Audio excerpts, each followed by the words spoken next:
Hello, you're watching Vnews Bulletin. I'm Bangor from North, another headlines as usual. President Nguyễn Xuân Phúc receives outgoing United Arab Emirates ambassador.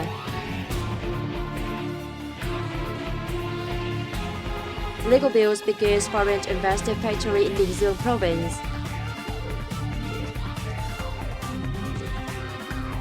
And later on, photojournalist Nick Wood missed knock from goal in Hanoi. President Nguyễn Xuân Phúc on November 3rd hosted a reception for Ambassador of United Arab Emirates to Vietnam, Obed Said al-Daheri, who came to bid farewell to the state leader. President Phúc appreciated the ambassador's contributions to enhancing the friendship and multifaceted cooperation between the two countries. He proposed two countries implement measures such as stepping up the exchange of all-level delegations, coordinating in holding political, economic and cultural events towards the 30th founding anniversary of bilateral diplomatic ties in 2023. Thanking leaders of Vietnamese ministries and sectors for their support during his working tenure, al-Daheri affirmed that in any position, he will exert efforts to act as the bridge to boost the two countries' relations. The United Arab Emirates is one of Vietnam's leading economic, trade and investment partners in the Middle East.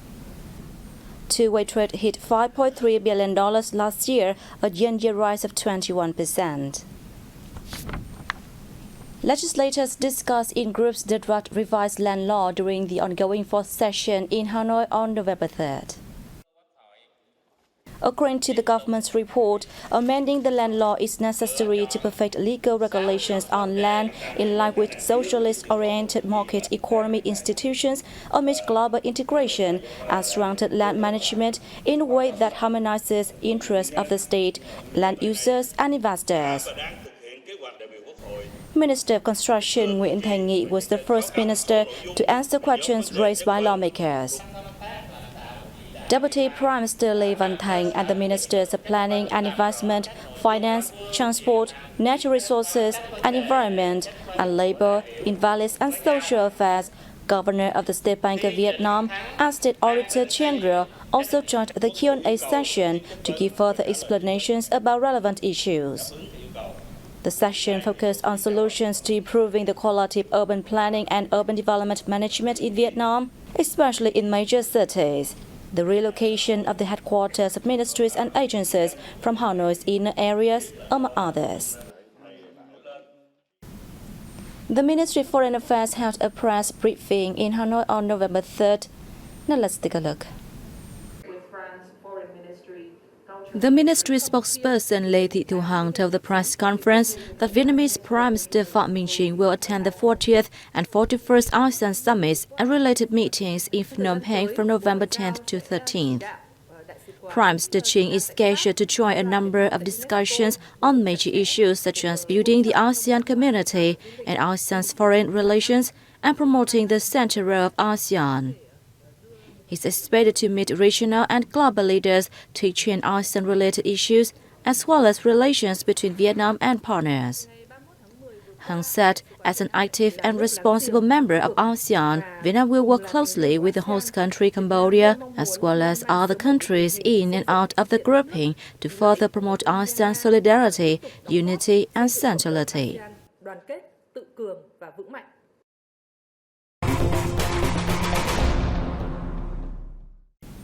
Danish toymaker Lego on November 3rd began construction of an over $1.3 billion factory, the biggest foreign investor plant in the southern province of Bình Dương.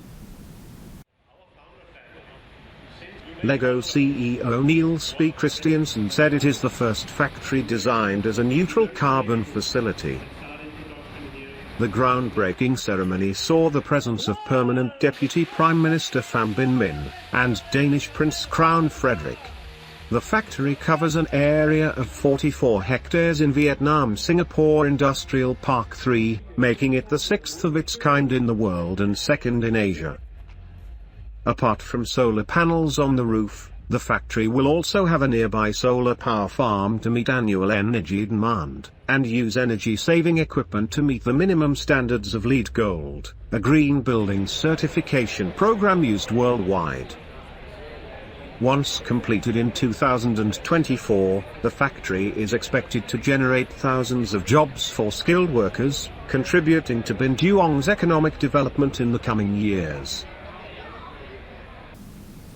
A Vietnamese delegation led by Colonel Lê Quang Tuyên, Deputy Director of the China Department of Defense Industry, attended the opening of the Indo-Defense 2022 Expo and Forum in Jakarta on November 2nd. The event, the largest of its kind in Southeast Asia, gathered representatives of 905 companies from 16 countries worldwide. Team Peace, Prosperity, Strong Defense. The expo is being held across 3 different venues in Jakarta. The Vietnamese delegation expects to learn about the latest defense technologies as well as preparations for our events, like the Vietnam Defense 2022 exhibition, scheduled for this December.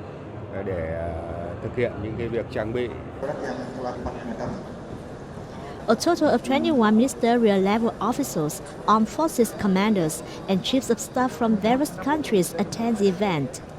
The event will feature the 6th Indo-Marine Expo and Forum and the 7th Indo-Aerospace Expo and Forum. Nearly 10 million made-in-Vietnam products were sold globally to Amazon, the world's largest e-commerce platform, over the past 12 months. The number of Vietnamese vendors on Amazon climbed more than 80% compared to the same period last year. The top 5 best-selling Vietnamese products on the platform were in household appliances, kitchen tools, textiles, home gadgets, and health and personal care. With advantages such as strong national policy support for exports, abundant production capacity, and rapid e-commerce development, Vietnam is in a golden time for online exports, according to a representative from Amazon. Vietnam saw over 13,000 new enterprises formed with a total registered capital of some $4.3 billion in October, up 13.6% in number of firms, but down over 21% in capital from the previous month. The country counted 125,800 new firms in the first 10 months of this year, with combined investments of over $55 billion and 835,000 laborers. According to the General Statistics Office, the figures represented increases of 34% in the number of firms, 6% in capital and 18% in workforce compared with the same period last year. Meanwhile, 42,600 operating enterprises registered an increase of above $112 billion. Therefore, the total registered capital of the economy in the first 10 months totaled $167 billion, up 31% year-on-year. The office reported that the number of enterprises returning to business were 52,700 during the period, a yearly hike of 49%. Vietnam raked in $9.5 billion from exporting aquatic products in the first 10 months of this year, up 34% year-on-year. The Vietnam Association of Seafood Exporters and Producers reported of the figure, shrimp exports earned nearly $3.8 billion, an increase of 19% from the same period last year, and are expected to top $4.4 billion this year, 14% higher than that of 2021. Crayfish exports recorded an impressive growth in the reviewed period, with the 10-month turnover hitting nearly $2.2 billion, surging by 80% year-on-year. This item's yearly export turnover is forecast to reach over $2.5 billion, up 58% compared to last year. According to businesses, in 2022, the global inflation and the Russia-Ukraine conflict have sharply increased the export of affordable whitefish products such as crayfish. The import value of crayfish products from Vietnam have increased by 40 to 200% this year. Vietnam's aquatic export turnover is predicted to top $10 billion by the end of November, the record of Vietnam's seafood industry after over 20 years.